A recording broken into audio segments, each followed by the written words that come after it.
तो हेलो दोस्तों, welcome to my official MS medico. तो आज हम लेकर आए हैं डिस्प्लेसिया का तीसरा पार्ट, जिसमें हम पढ़ेंगे मॉडरेट डिस्प्लेसिया के बारे में। तो मॉडरेट डिस्प्लेसिया क्या होता है, इसका डिफिनीशन देखते हैं।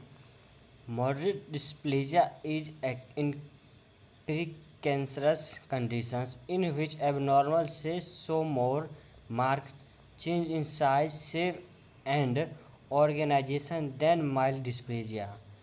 It is an intermediate middle grade lesion between a mild dysplasia and severe dysplasia bracket में कार्सिनोमा इन सीटू। तो कहता है मॉडरेट डिस्प्लेसिया जो होता है एक पूर्व कैंसर की अवस्था होता है जिसमें कोशिकाओं में असमान रूप से परिवर्तन हल्के यानी कि माइल्ड डिस्प्लेसिया की तुलना में अधिक और गंभीर डिस्प्लेसिया की सीवियर डिस्प्लेसिया की तुलना में कम होते हैं। और कहता है काउज इसका देखते हैं। तो काउज में क्या है, पहला है क्रोनिक इरिटेशन। तो क्रोनिक इरिटेशन मतलब हम बताए थे दोस्तों, क्रोनिक का मतलब है बहुत दिनों से, इरिटेशन का मतलब होता है जलन। तो बहुत दिनों से अगर किसी जगह पर, किसी शरीर की किसी जगह पर या किसी ऑर्गेन में जलन हो रहा है तो या इन्फ्लामेशन है तो क्या है तो मॉडरेट डिस्प्लेसिया होने का चांस ज़्यादा रहता है। और जो अधिक धूम्रपान कर रहा है, तंबाकू का अधिकतर सेवन कर रहा है, मद्यपान कर रहा है यानी कि शराब पी रहा है, अल्कोहल ज़्यादातर ले रहा है, इस सब का कारण क्या हो सकता है। पहले होगा माइल्ड डिस्प्लेसिया, उसके बाद मॉडरेट डिस्प्लेसिया। अब कहता है वायरल इन्फेक्शन, इसका कारण वायरल इन्फेक्शन भी है। ठीक, और तीसरा पॉइंट है लॉन्ग स्टैंडिंग इन्फ्लामेशन। ठीक, तो पहला देखो, दूसरा है वायरल इन्फेक्शन। वायरल इन्फेक्शन में एचपीवी आता है। तो हम बताए थे वो जो एचपीवी होता है ह्यूमन पेप्रोना वायरस से होता है। अगला है जो लॉन्ग स्टैंडिंग इन्फ्लामेशन, और किसी शरीर के किसी भाग में सूजन है तो या किसी ऑर्गेन में सूजन है तो माइल्ड डिस्प्लेसिया का, मॉडरेट डिस्प्लेसिया का होने का कारण चांस ज़्यादा हो जाता है। अब है पुअर न्यूट्रिशंस, यानी कि हमारे बॉडी में किसी न्यूट्रिशन की कमी हो जाए, किसी पोषण तत्व की कमी हो जाता है तो भी क्या होता है, हमारे मॉडरेट डिस्प्लेसिया का होने का कारण बन सकता है या डिस्प्लेसिया का कारण बन सकता है, जैसे कि vitamin A, C, E, ETC। अब कहता है फीचर। तो इसके फीचर हम देखते हैं क्या कहता है। तो फीचर में है abnormal cell involve lower 2/3 of epithelium. कहता है जो एपिथेलियम टिश्यू है उसका 2/3 जो पार्ट होता है, जैसे ये एपिथेलियल टिश्यू का जो पार्ट होता है तो उसका जो 2/3 का जो पार्ट होता है उसमें ज़्यादातर मॉडरेट यानी कि बीच में होता है, यानी कि एपिथेलियल टिश्यू के बीच में जो होता है। हमने पढ़े थे पिछले कक्षा में, पिछले वीडियो में, कि जो माइल्ड डिस्प्लेसिया होता है सबसे लोअर पार्ट में होता है और ये मॉडरेट डिस्प्लेसिया होता है वो एपिथेलियल टिश्यू के बीच में हो जाता है, मिडल में।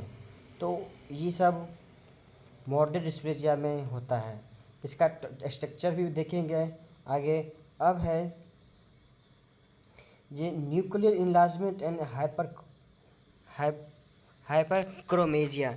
तो कहता है कि न्यूक्लियस में यानी कि पैथोलॉजी का हाइपरक्रोमेजिया जो है, क्रोमेशिया जो है, ये पैथोलॉजी का एक शब्द है जिसमें सेल के न्यूक्लियस का रंग सामान्य से अधिक गहरे रंग होने लगता है, इलाजमेंट होने लगता है, जिसमें DNA मौजूद होता है। अब कहता है एनसी रेशियो मॉडरेटली, इसका एनसी रेशियो जो होता है मॉडरेटली इंक्रीज करता है, यानी कि 20 से क्या होता है, बढ़ने लगता है, यानी कि माइल्ड से ज़्यादा होने लगता है। कहता तो loss of polarity and polarity and stratification present. कहता है कि ये जो है लॉस ऑफ पोलरिटी एक दूसरे के विपरीत काम करने लगता है टिश्यू में, ठीक, और विभाजन होने लगता है। स्ट्रैटिफिकेशन में क्या होता है, विभाजन होता है एक तरह से, ठीक। अब कहता है माइटोसिस में भी seen in lower and middle layer. कहता है कि इसके मिडिल और लोअर पार्ट में माइटोसिस में भी सीन। माइटोसिस का मतलब होता है कि वो टिश्यू जो वहाँ का जो टिश्यू होता है एक टिश्यू से दूसरे टिश्यू में एक्सचेंज हो जाता है, वो अपने परिवर्तन ला जाता है। यानी कि पतला टिश्यू है तो मोटा हो जाता है, तो इस स्थिति को बोलते हैं माइटोसिस, ठीक। अब कहता है इसका डायग्नोसिस देखते हैं, इसमें डायग्नोसिस क्या क्या हो सकता है। तो डायग्नोसिस में हम देखते हैं, जो डायग्नोसिस में पहला है पैपेस्मेयर, जो कि हम डिस्प्लेसिया में मुख्यतः यही वो जो डिस्प्लेसिया में ये डायग्नोसिस हर एक डिस्प्लेसिया में आएगा। आपका pap smear, biopsy, colonoscopy for cervix, clinical examination and history. कहता है ये जो पैपेस्मेयर के माध्यम से जो कि सर्विक्स से एक सैंपल लिया जाता है और वहाँ से उसको चेक किया जाता है। कहता है बायोप्सी बैक्टीरिया हम किसी ऑर्गेन में या किसी स्किन के पर किसी का इन्फेक्शन हो गया है तो उस स्थिति को टिश्यू या सेल को लेकर के या पस को लेकर के उसका कल्चर किया जाता है, बायोप्सी किया जाता है, तो उसमें किसी बीमारी का पता लगाया जाता है। अब कहता है कोलोनोस्कोपी, तो फॉर सर्विस। कहता है कोलोनोस्कोपी एक प्रकार का अस्पताल में ऐसा रूम होता है जो कि महिलाओं को विशेष रूप से वहाँ पर उसके सर्विस का निरीक्षण किया जाता है। अब कहता है क्लिनिकल एग्जामिनेशन हिस्ट्री, उसका बैक जो हिस्ट्री है उसके पेशेंट का उसको लेना चाहिए। अब कहता है क्लिनिकल का सिग्निफिकेंस क्या है, तो कहता है क्लिनिकल सिग्निफिकेंस में it is pre cancer lesion. कहता है यह कैंसर का पहला चरम होता है और इसमें क्षतिकार ज़्यादा होता है, ठीक। लीजन मतलब होता है क्षति। तो कहता है if is the cause persist it may progress to severe dysplasia और कार्सिनोमा इन सिटू। कहता है कि अगर हम इस तरह की इलाज सही से नहीं करेंगे, ज़्यादातर बढ़ते जाएगा, प्रोग्रेस करेगा, तो ये सीवियर डिस्प्लेजिया और कार्सिनोमा इन सिटू का कारण बन सकता है, जो कि early detection and treatment can prevent progression. कहता है अगर इसका सही तरह से इलाज किया जाए तो इसके प्रोग्रेशन को, अर्ली ट्रीटमेंट करके इसकी प्रोग्रेशन को रोक सकते हैं, इसके विकास को रोक सकते हैं। अब कहता है कि इसका माइक्रोस्कोपिक पिक्चर देखते हैं भाई, तो माइक्रोस्कोपिक पिक्चर में देखते हैं तो कहता है देखिए ये जो है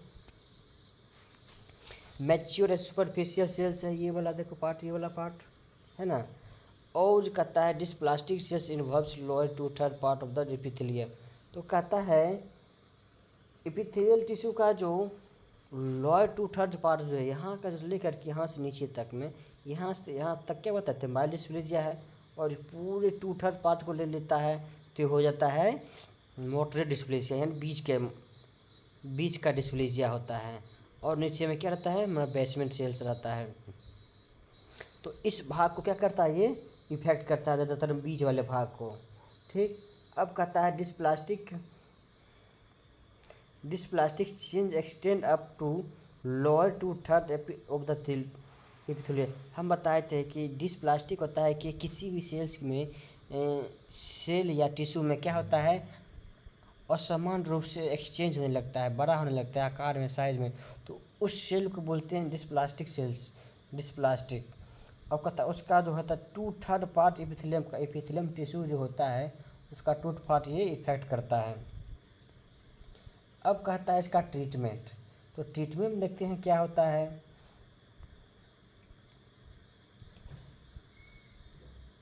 ट्रीटमेंट में अब देखिए कहता है रिमूव द अंडरलाइन काउज। कहता है जो उसका मुख्य कारण है जो शरीर में, बॉडी में,